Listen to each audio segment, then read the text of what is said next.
on to semifinals for this qualifier. Jay Sansona, first two bans we had last time, gonna be staying consistent here. MYM on the blue side this time, so at the very least they're gonna get the first ban first pick.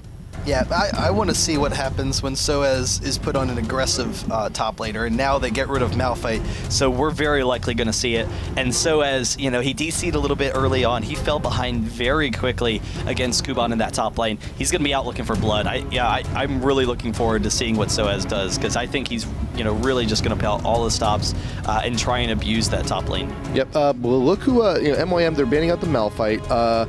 Shen and Rengar have been left open, Malphite and Zyra being banned in their place. So I think it's Rengar going down. The Shen pickup can be huge here. They can also grab the Ezreal away from Fnatic. They have a lot of options. They can keep their Nunu, but the Shen I think is the safe grab. Yeah, it is a safe pick.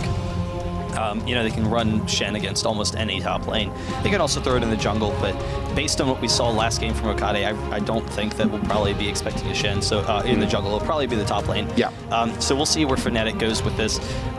You know, support's available. Nunu #1, they might go for that, but we haven't really seen a lot of Nunu from N-rated. It's mostly been, we've seen Cyanide in the jungle with some Nunu, but usually N-rated goes for those more aggressive supports. So we'll see what they hold off on. They'll probably grab the Ezreal here. Like that's you know, almost certain going to be one of those picks. So Ezreal and Nunu likely going to be the grabs here. Yeah, and you know, to take the Nunu away from MYM, well, Nunu, he was helping keep Vayne in the game. Game #1, you know, with the very least, you know, the speed buff and the attack speed buff helps out the damage output, help dodge all the skill shots from Zyra. But it's going to be huge to take that away and have that on an Ezreal. You know, again, a member of that Trinity that we've been talking about. But we haven't seen this combo in a while. Corki and Taric, the armor shredders. Good to see that coming back. Yeah, it's a very aggressive bottom lane. They can pick up kills very easily. So we'll see, you know, how that affects Fnatic. But Ezreal is very safe versus Taric because you can just shift away while the stun's in the air. Yep. It really, there's not much threat there at all. And they are actually looking at junglers right now. So Cyanide, you know, N-rated probably going to be grabbing that Nunu, and they'll go with a more aggressive jungler. They could go with the Diana as well, but I think they kind of want to sit a little bit and see what MYM is going to make as their choice. They could go with their top laner here. And so expecting that it's going to be most likely a Shen in the top lane, they could pick something that they're comfortable with there. So there is the Skarner pickup and more than likely the Orianna pickup also. So that's going to be a nice combo, a nice Malphite substitute. We play Orianna last match that we saw them with and absolutely just dominating. And that was kind of, we were thinking that it would be Fnatic versus SK, but SK actually lost to Eclipsia.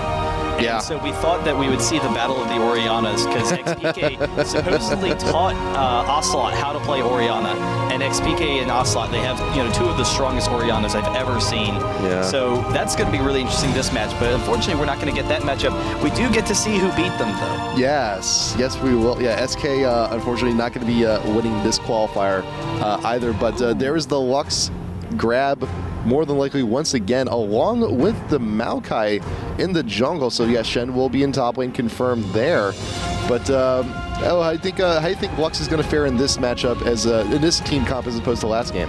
See, this is kind of scary now because the Lux is interesting. Lux, I mean, we saw how much pressure Zari was able to put on with the Lux in the previous game. Oh. I just don't think it works with the comp, so I'm actually really happy that they're making the change because the concern was last game, you know, they had the same issues that they would have this game. They had the great Lux pickoffs, but they didn't have, you know, good means of chasing him down. They were a short-range team.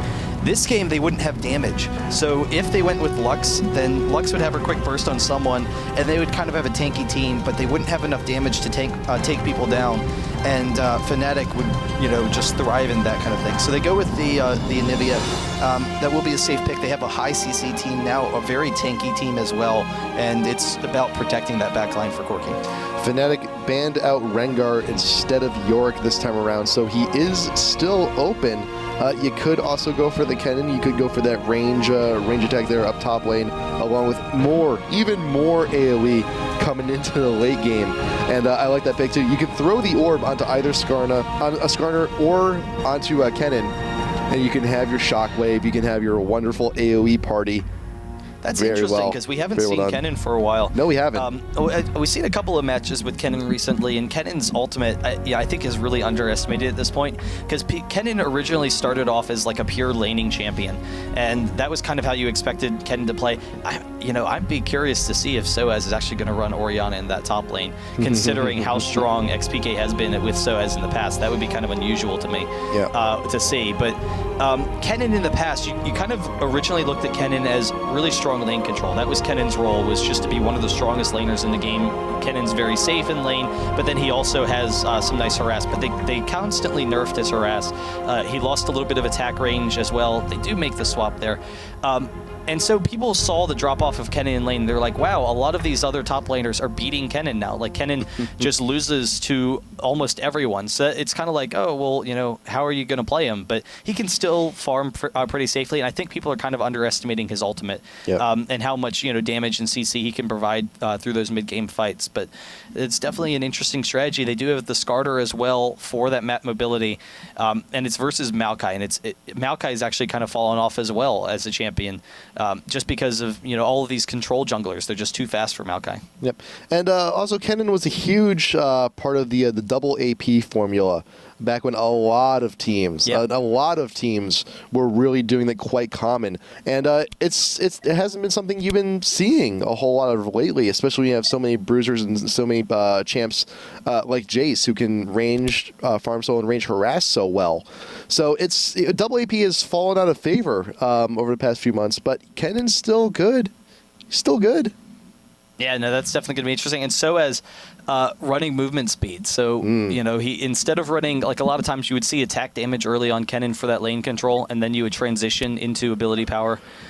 He's not doing that. So we'll see where he goes with that. Movement speed on Nivea as well. So the same runes as the previous game on Nivea. But I don't know, it's going to be interesting. It's going to be kind of a tough lane for Kennen. Shen's a little bit, too tanky for Kennen to harass down. Kennen has really nice harass, but it's just kind of slow and not that significant. So Kuban should have nice control over that lane. But the key is going to be for Soaz to leave the lane and see what kind of control he can provide outside of there. Yeah, let's see what we got here in XPK. Got some movement speed, AP, Magic Pen, a lot of AP, 2109. Nothing too out of the ordinary there. But you do have the cleanse going on to the Orianna mid. Very, very wary about the taunts and the stuns coming in. The main reason is she has to deal with Maokai, Shen, and Anivia. Like that's the Maokai and Nivea combo in the mid lane is just such a brutal combo.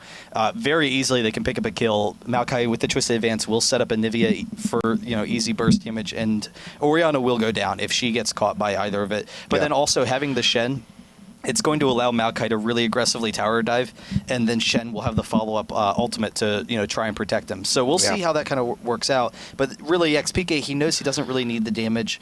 With his Ignite, Orianna, you kind of poke in and out, and you just kind of kite fights and use your mobility. He really just doesn't want to go down quickly to those ganks. And not even just onto Maokai. Shen ulting down onto a Corki, going on in for the kill, straight into the middle of the fight. Because when Corki needs to close the gap, he will he'll ignore, he will not use the Valkyrie for the retreat. He'll use it to go in for the engage, and to have that extra protection, have that shield, and have the taunt on top of that can really help Needs to pick up a lot of kills in those situations also. Yeah, so we'll see what kind of pressure they can put on there. They have a much stronger bot lane than they did in the previous game. It's just going to be kind of difficult. Ezreal and Nunu, they might be able, I think they'll be able to avoid some of the harass. So Corki's, it's kind of going to turn into a free farm lane, because Ezreal and Nunu can usually be very aggressive as that kind of bruising lane. But if Ezreal's too aggressive, then Tarek's going to be able to stun him. And then if Ezreal arcane shifts away, it's actually going to leave Nunu kind of vulnerable to some Corki damage with no AD to back up. So I don't think that either of them are going to be very aggressive in that bottom lane. They'll probably play kind of passively just because they counter each other out so well. But I don't know, we'll see. It's probably going to be kind of a slow game until the mid game, and both teams just kind of positioning themselves, want to be able to keep up their farm until they can get some things going. So it's going to be interesting to see whether or not Maokai goes for really aggressive early ganks, or if he just kind of sits back and farms and makes sure he gets enough gold per 10 in order to continue putting on pressure. And you've also seen from both a lot of Skarner's and Maokai's the move 5 boots and the early oracles. Coming in from a lot of champs, a lot of players that favor these junglers too, to try and keep that ward coverage on the enemy team down, to make sure you have a little bit better presence and to keep the enemy team guessing. Yeah, particularly on Skarner. Maokai, you usually see it because you want to get off those ganks. Skarner too, but Skarner, he wants to keep map control. He wants to keep an eye on Maokai and not allow him to be aggressive, not allow him to, be successful with any of his ganks. And if he's able to shut down the Maokai ganks, that's going to be a huge advantage for Fnatic. So, we'll see how that kind of factors in. The early map control, if they get some nice early ward coverage and whatnot, Cyanide can just completely counter jungle Mokade and, take some big advantages there. Moving on out, Fnatic straight on. Everybody going to the mid, deviating onto the side. They may not go for anything here. They just want to secure their own jungle, but you do have Anivia with the Shen in the brush. You got Corki actually positioning himself into the bot lane brush. Haven't seen that in a while. Just like looking for the surprise jump, the level 1 jump. I remember doing that like when I first started playing this too. It was like, they'll never know we're here. Well, I think just kind of playing defensively right now. Both teams, neither wants to engage. Yeah. MIM actually has a better level 1, but they do have to worry about Maokai and Fnatic. They're going for the hard engage. I think Corki is really just keeping an eye out so that Fnatic can't get into that brush and surprise them. But I think they're actually probably going to lose their blue here. So it's going to be interesting to see how they turn it around. Oh, what are they doing? That's Mokade's. He hasn't bought his first skill yet, and Maokai, he could also afford to go for the Q first in many jungling situations, and I think they're looking to get the jump on Fnatic as they're entering into lane here bot. No way. But they haven't. He's setting himself so far behind right now. That is the thing, though. Yeah, if you don't get the kill on this kind of, if you do not secure the first blood, it goes for the twisted advance first. Mokade is dedicated. Whoa. He is dedicating himself that and making a huge gamble. He is just streets behind right now. He is. He is just. This is absolutely. This is bad. crushing. This is really bad, and not even knowing that Fnatic is actually all up in their stuff, stealing their blue right now. But you do have Edgel Candypan is making his way on it. Maokai gets the kill, because if Corki or Tarek get the kill, Maokai is actually only going to get about a third of experience. Cyanide is going for it. He does use his smite to take that, so he gets the blue safely. He's going to be jungling fine. But if Maokai does not get the kill, he is not going to level up. He's not going to come close. And Ezreal sees him, the mystic shot.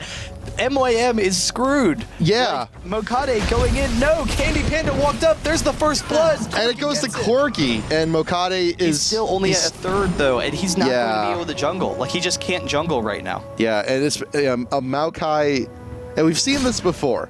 Not in specific sets like this. They did get the first blood. Give them no credit here. Right, but Maokai is set so far behind.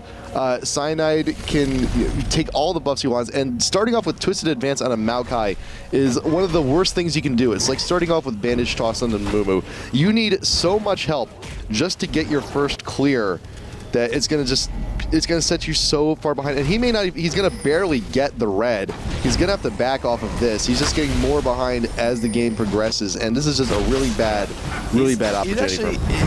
It's a little bit better situation than I expected. Being able to clear that red, he is gonna be able to clear Wraiths now with the Q or the E. But he's still going to be falling behind on Skarner. But it helps snowball the bot lane, which is an interesting trade-off. So it's not like it was just this terrible decision where they're like, oh yeah, let's just screw over our jungler. They wanted to snowball the bottom lane, and the bottom lane was just brutal for them the last game. Candy Panda put on so much pressure onto Neats. So really, it's a great snowball for the bottom lane. It gets Neats into a great position, and Maokai, the key now for Maokai is seeing if he can catch up. And it's going to be tough for him. He's falling behind right now. Skarner is going to be a full level ahead of him, if not more, in a couple of minutes now.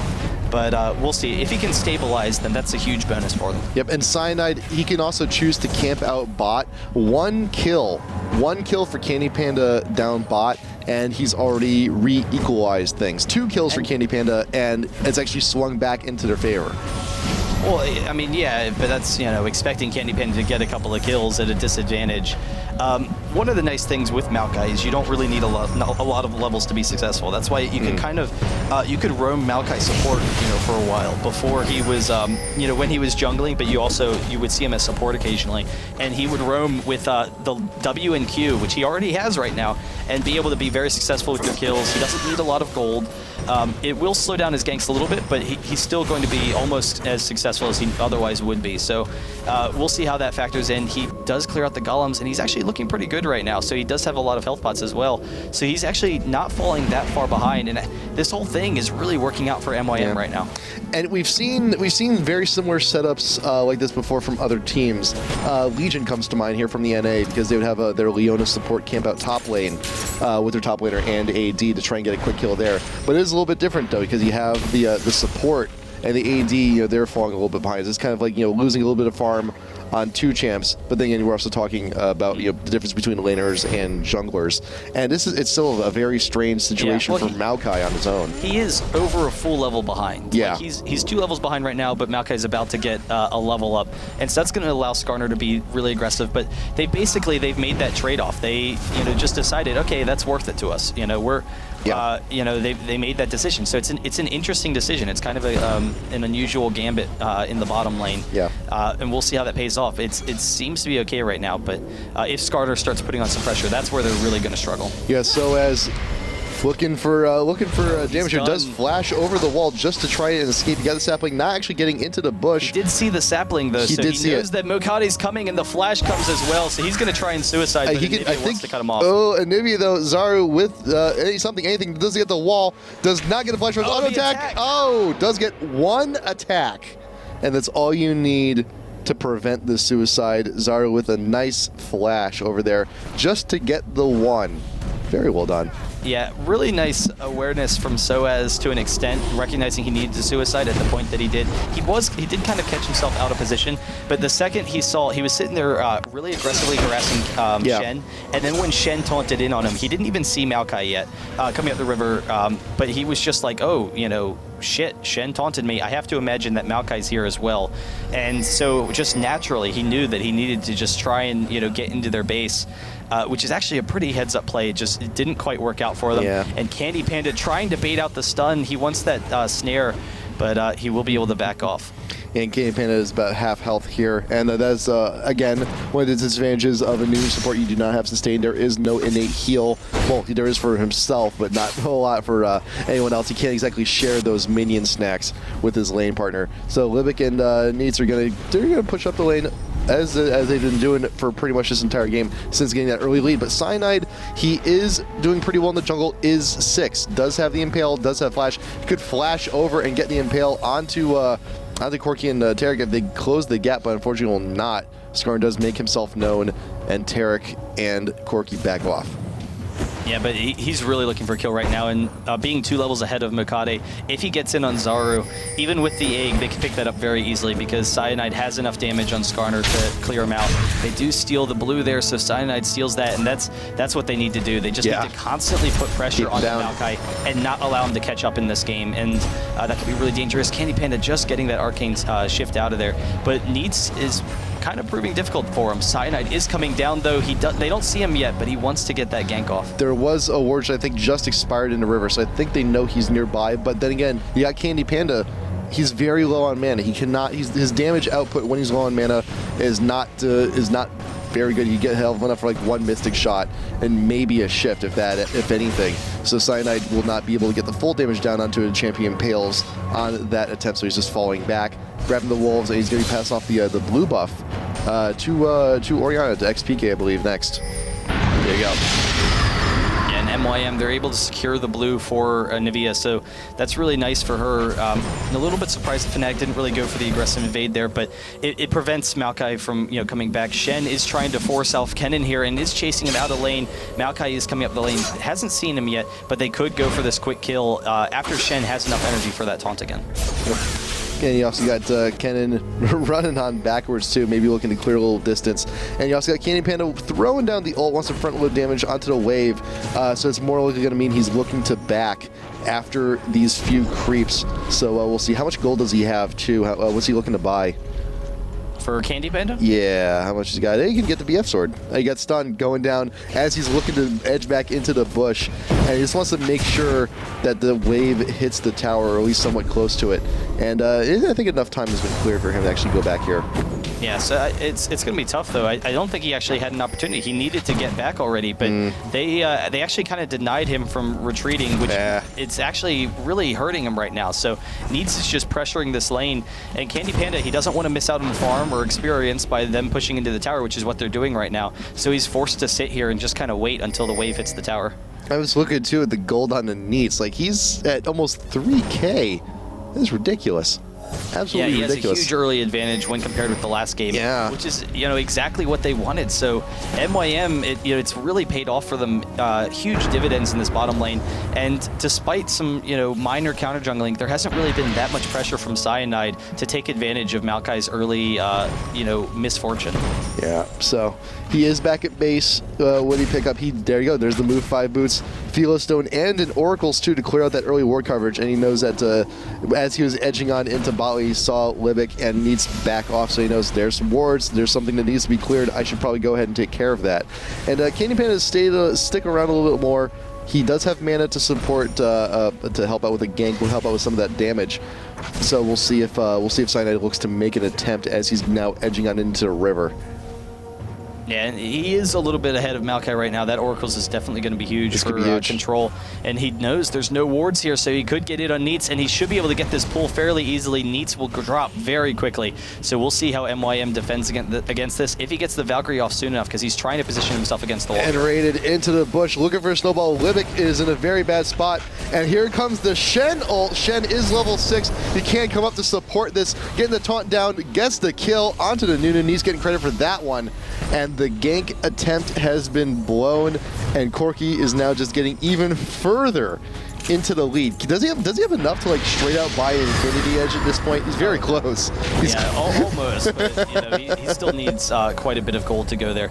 I think that Cyanide actually could have been a little bit more aggressive in that fight, and Nunu was zoning off, but they kind of left him there. If he had flashed onto Corki, he could have picked up that kill fairly easily, and they could have turned it around. But instead, they allowed MYM to retreat at low HP, and just continuing to lose advantages here. Needs being aggressive against Candy Panda. They want to bait it out so that Cyanide can get in here because he has the red buff. He has plenty of damage to take down Corki.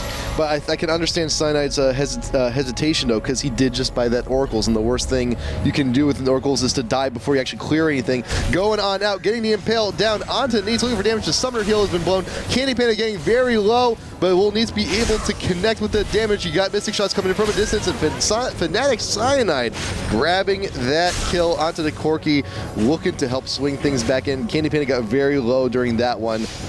Good gank there. Wow, that almost turned around against them. That was really close. Candy Panda just barely able to get out of there, and because Corki had no mana, when they started to fight, he just couldn't do anything. So they knew he had no mana, but just not even enough for a rocket. Then he'll be able to grab this dragon now, and we might start to see Fnatic be more aggressive. Kennen making his way down to the mid lane is doing really well against Shen up top, actually. Mokade comes over the wall trying to steal it. The flash is down. Mokade is going to go down. Fnatic was able to secure it.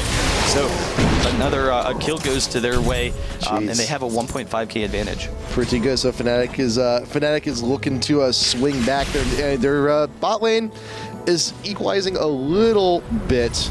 But you have Corki. He did back. There you go. He bought an Infinity Edge straight on out with all of his money. Wow. Candy Panda, you got the Phage, Ninja Tabbies, and you got 2 Dorans. So as evades the taunt, but does take a blade to the face. Shen gonna be entering back into the lane after his short vacation down bot. Yeah, that's going to be brutal. All the damage that Corki has to just quickly burst people down. Zaru is out of mana, did go for that Chalice, but XPK is able to pressure him into the tower, so has a little bit too much. And actually, the blue is up, so Anivia is going back. This is actually a really good opportunity if Starter comes over for this blue, since XPK knows that Anivia is low on mana, but they're actually not pressuring it. So, they kind of missed that opportunity, but, they don't exactly know where MYM is right now. I know that we're kind of the all-seeing gods here, but they will back off. Shen being very aggressive against Soaz forces out the flash up top, but for the most part, Fnatic, they have really nice map control. They really just need to allow that lane to come back to them. And actually, Ezreal winning the matchup against Neats with that Infinity Edge. Yeah, and that's the thing. You see Libic and Neats immediately back off the moment they see Cyanide clear that ward in the river. It's like, okay, we have no coverage. We can't play as we used to. it's time to back. It's time to get out of here. Cyanide, he's looking to camp out too. Libic could be in a very bad spot. I was expecting like a flash ult as I was seeing him actually go straight on through past the mid-range on that lane, but Cyanide's just waiting. He's biding his time, and the lane has been successfully frozen here for Fnatic by their tower. Well, and that's why Corki had to go back. They're zoning him out of the tower. Anivia is pressuring up top. Is Kennen going to walk right into it? The Flash Frost goes over the taunt as well. Zaru trying to pick up one more attack. Zoaz will go down. Wow. But the bot lane, it's kind of an interesting dynamic. Oh, Cyanide, very close to picking that up. This is he goes in with the speed buff. He does flash in response. Can he get it? Yes, he does. But here comes the Shen taunt once again. Deja vu. You got N-rated with the ultimate keeper. When Cyanide does lose the oracles on that, but what can Candy Panda pick up on top of this? Libic getting very low. Double kill for the Ezreal. Get some revenge. Revenge for the lost oracle. Was that 400 gold worth of revenge? I think it was. And, you know, well, to get Candy Panda back in it. That's definitely a huge advantage for them. Candy Panda is in complete control of that lane now, which is very interesting for that turnaround. And that's I was going to say that's instant kind of rebuy. Yeah, it's kind of the interesting, you know, mechanic of when you talk about Triforce versus Infinity Edge, because Infinity Edge is going to be a lot stronger in team fights when you don't have any pressure in your face. Like if you're safe to attack, if no one's attacking you, your damage output is just through the roof. However, in lane harass, early game, and if you are being pressured, Trinity Force and its components are just so much stronger. And for Candy Panda to be able to beat Corki in the 1v1, or, you know, the 2v2 in the bot lane, with the Phage compared with the Infinity Edge is just devastating, because Corki just doesn't have a lot of HP right now. So he does drop pretty quickly, and it allows Candy Panda to just kite him out a little bit, use his range to his advantage. Yep, and Cyanide with his income did instantly rebuy the oracles. Didn't chug it down yet, but he also has a Ruby Crystal, a little bit more health, a little bit more tank. And I think remember though that Mokati is still, you know, in relative terms behind Cyanide in terms of gold, in terms of experience. So Cyanide, he can afford to make this kind of investment. Candy Panda getting caught by the taunt. The Orianna ult to follow up though. XPK looking to make the best of the situation. Needs is away from the tower, but he got Kuron. Will he go down here? Yes, he will. Shen going down to the pressure from the Orianna. XPK still looking to duck in and out, looking for damage. Zaru throwing down the wall after taking the bot tier 1. So MYM in retreat, throwing down the ult, but speed buff from Orianna, making Nunu even faster on top of that blood blow, but cannot connect. No more slows, no more deaths here happening down in bot lane. Yeah, Candy Panda was trying to poke them down some so they would stay and you know, wait long enough for his team to come around for those kills. But I think he probably had his trigger finger on the Arcane Flash and Arcane Shift, and thought that he could get out a little bit faster than he could, but he actually missed it. Shen went in for the taunt, and he just wasn't fast enough. He didn't have quite the response time, and so he just easily went down. Just kind of, I don't know, overestimating his own abilities there for a second. But even so, they're able to even it up. It wasn't a huge thing for them, but Soaz is able to grab the tower in the top, so that actually works to their benefit. Yeah, Shen's going to be coming back once again to top lane after vacation and realize that things have gone a little less than ideal. There is an electric rat in my house, and he's taking my towers, and I need to stop him. N-rated and Candy Panda now moving on into the mid, looking to push that lane up, see if they can't pressure a little bit more on the tier 2 and mid. Okade still just struggling, even now, still struggling to take his own jungle. XPK with the orb, looking for those steals also. But that's the thing though, MYM, they have, with Zaru and Neats, Corki and Anivia, those two champs alone, they have pretty decent wave clear. So Fnatic won't be able to pressure them as much as they'd like to, but still though, they can only, those two guys can only be in so many places at once. So if you have them, both of them sticking together, they can clear these waves, they can keep off these pushes, but you still have like Kennen in the top lane, still pressuring Shen. Yeah, and it is interesting though, Maokai, you know, Maokai at this point in the game, he's in a good situation. He's a little bit behind, but not significantly behind. But throughout the early portion of the game, we saw Skarner was very active with his team. He was able to control the whole map and run around and gank a lot, whereas Maokai couldn't really do any of that. So they were fortunate they had the Shen, and so that's kind of the thing that enabled it. Having the Shen in the top lane, knowing that he can, you know, help out in some of those early fights, so they could go with the weaker Maokai early on. It does, you know, work out for them now, but even so, usually you expect Maokai to be a lot more aggressive with ganking, and they didn't really ever have any ganks. They didn't have the pressure mid or anything. Now Fnatic going for the dragon. They're going to be able to drop this fairly quickly. Maokai coming around the side, can't quite get it, but they're going for the flash. Puts the advance with the Shen ultimate, and they're split from the rest of the team. But Cyanide is in a dangerous spot, and MYM is forcing their way in. Soaz with the ultimate, Orianna as well. Soaz does go down, but everyone is very low. If Fnatic can turn this around, pick up these last couple of stragglers here. Skarner ult was still up, dragged Shen off to his death, and he's getting very low. Can Nunu actually close the gap with the flash? And the snowball actually giving more than enough damage to take down the Corki. Very well done, Fnatic. Not only grabbing the dragon, but also +1 kill net on top of that. Very well done. Yeah, it was kind of a weird fight for MYM because they were out of position. You know, Mukade, he wasn't really with the rest of the team. He didn't go down, but Shen did as a result. And they weren't really in position to follow up on it. So Fnatic, they're able to increase their gold lead. They get the mid, they get the blue as well. You know, so that's going to be nice for them to start getting control over the jungle. And I don't know, their mid-game fights are going to be very strong. I think I really like Fnatic's late game. Compared with MYM, just because MYM doesn't quite have the same damage output.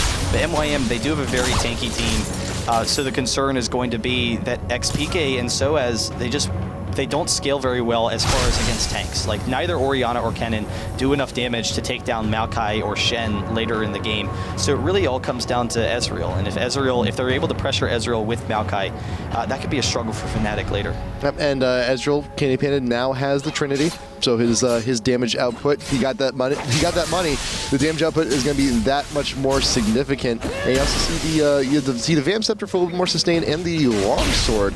I think we may see him just rush straight on into something like a Last Whisper to keep that damage output up, keep the AD high. You know, it's got Fnatic here getting plenty of ward coverage down over by the Baron area. If Fnatic does manage to take a fight, they could swing on in if they take it convincingly enough. And they still have like plenty of damage though. Candy Panda now getting a little bit fed. He should be able to help out pretty significantly. Yeah, and Tarek actually has to go back, so this is a nice opportunity for Fnatic to pressure them. And they can try and poke them down. They have really nice poke. Candy Panda actually shifting in there, trying to get some damage onto Neats, but they can just keep them under the tower. The only concern is that Anivia is the best tower defender in the game. She can just stall forever. The XPK throwing the shield down onto himself, looking to start the poke party down the tower. Yeah, that's a very, very close call. But you still have missiles coming from Corki down over Horizon, and you can also still there's still a possibility here. Candy Panda is being very risky in how he's trying to get his pokes here. If Zaro gets the position right, he can actually lock him off also. So this is a very risky attempt, risky maneuver. But look at Candy Panda's positioning. Anivia's not throwing down the ult. He's able to sneak on in from the side, and he's got 3 pot shots onto the tower. But yes, one wall could spell disaster. And the bigger concern for Fnatic right now, they are 7k ahead, so that's actually preventing MYM from engaging on them. However, MYM, if they're able to engage on one side, like on Candy Panda, or over off to the side on Orianna, and then they're actually going to split off the rest of Fnatic. It doesn't quite work out for them. The turnaround from Orianna and Kennen very quickly picks up a couple of kills. Cyanide does go down, but this is huge in Fnatic's favor. And they do back off another kill for XPK. He's cleaning up the triple kill and trying to pick up the last one. Does he get the quadra? Ezreal picking it up. Wow. That cleanse. That fight was all about XPK on cleanse. Taunt, and you saw all of MYM commit. The moment the taunt, I think that you saw them all move on in before the taunt even hit, because they knew just based on the position that it would hit. XPK with the cleanse, flashes out, backs off, and all of a sudden all of MYM is out of position. By the way, I left my orb behind. Would you like to pick this up for me? Womp, and everyone's all perfectly lined up for Fnatic to take on the rest of that fight. That was beautiful. And MYM, they're kind of thinking along the lines of what I was trying to say. They didn't have enough damage to follow up on it, and Fnatic had the quick AoE turnaround. Orianna and Soaz, XPK and Soaz just absolutely obliterating them in that fight. But the thought was, because Fnatic, they were split up in this large arc, they were just all very separate, that it actually opens up an opportunity sometimes where you can rush your enemy. And if you just charge at one side, the rest of the team, it splits off. So like if they rush at Fnatic and Fnatic's forced to retreat because they have kind of a kiting team, then Fnatic would actually be split into 2 halves, and it would allow MYM to fight them in like a 5v3 and a 5v2 separately. But it didn't really work out that way because of Fnatic's strength, and they were able to close in on them. So what happened was, instead, when they rushed at him, when they tried to pick off XPK, like you said, he used the cleanse, but then they all just collapsed on them with them all stuck in the center. So they were all just stuck in the center of Fnatic's AoE, and you know, that it was just because Fnatic's really just strong enough at this point because of how far ahead they are. If they were a little bit weaker, then they would probably have to retreat, and that might be able to work out for MYM. But they were just strong enough where they could just all dive in and collapse. Yep, and you know, that's now we're also saw the huge benefit of having the Kennen ult and the Nunu ult right in the middle of that too. Just like, well, you're all here, you're all stuck in this this little confined space, this one little circle. Kennen with the ult is going to also keep you there, keep you stunned, and we also got this Ezreal guy. He does a lot of damage. He's going to help you out. Yeah, so we'll see what Fnatic's going to do to continue pressure this. They do have the inhibitor down. They can, you know, pressure one of these lanes. Shen can split push a little bit to try and stall it off, but he doesn't have much pushing potential. He went with the wit's end, so his wave clearing's not very good. It's going to be very slow, and it really is just there's no way for him to do it. So Fnatic is going to be able to just pressure one of these lanes. We'll see if they decide to group up in the top lane. That would probably work out well for them. The blue is up for MYM, but Fnatic, they're kind of closing in on this, so they want to see if they can defend against this. XPK edging out into the bush, throwing down the orb, did have vision. Mokade getting into that brush, and there's a lot of ward coverage here from Fnatic. They see everything that MYM is doing, so as split away from the rest of the team a little bit, but they can sandwich on in on this one. So as if he ults on in, if he stuns someone from behind, they still have the mid inhibitor down. They can just rush on in through the base also. But the orb, the ultimate for Orianna is going to be more than enough to take down Zaro. Did not have the egg up. Double kill for Ori. XPK coming in, Cyanide with the flash and the impale. Candy Panda coming in for the damage. This XPK, man, doing work. Just rocked Anivia, and Anivia walled him off. He was split from the rest of the team, so he knew he needed to go in. So as going in, trying to they're going to pick up these kills. Kuban under the fountain. Can they do it? They will back off. He does critical, though. He stopped Shen from ulting away from 6 inches. Yeah. But I was going to say, XPK, he was caught off by the Anivia wall. And so he knew he was kind of trapped. He was split from the rest of his team. Instead, he just went right at Anivia. So rather than allowing Anivia to kite him out there or maybe split him from the team, he just went straight in for the kill, and he had enough damage to take him down. So really nice play from him. And Fnatic, they do 2-0 MYM, just a little bit too strong for them. Yeah, and this is you know, very similar as to what as we mentioned before at the top of the broadcast, what Fnatic did to MYM back at Campus Party. That was Grand Finals. That was a straight up 3-0. So Fnatic, they're still, I mean, you know, granted they may not be going to Worlds, but they're still an amazingly strong team, and it would be amazing to see them actually win this last qualifier. They still have a few more matches to go. They do head off to the semifinals from here, and they're going to be playing the winner of Eclipsia and Cadus Meowum. And you'll see, you know, and after that match, we'll see which one of those teams will be going on to finals. And also tonight, we talked a little bit about these guys at the top of the broadcast. Also, Mono Ferris going up against Fornot. Yeah, that's definitely going to be a exciting match. Mono Ferris, they're a really cool team. Fornot, they just beaten Troopers. This is the parole Fornot, correct? Because I know there's 2 Fornots right now. Kind of. Yes, it is. Yeah, it is. I believe. I think it's the Fornot that beat Troopers. So we saw that game. That was a really exciting series. But Mono, they have their work cut out for them because Mono is potentially one of the best teams in the world right now. So that's definitely going to be an exciting series.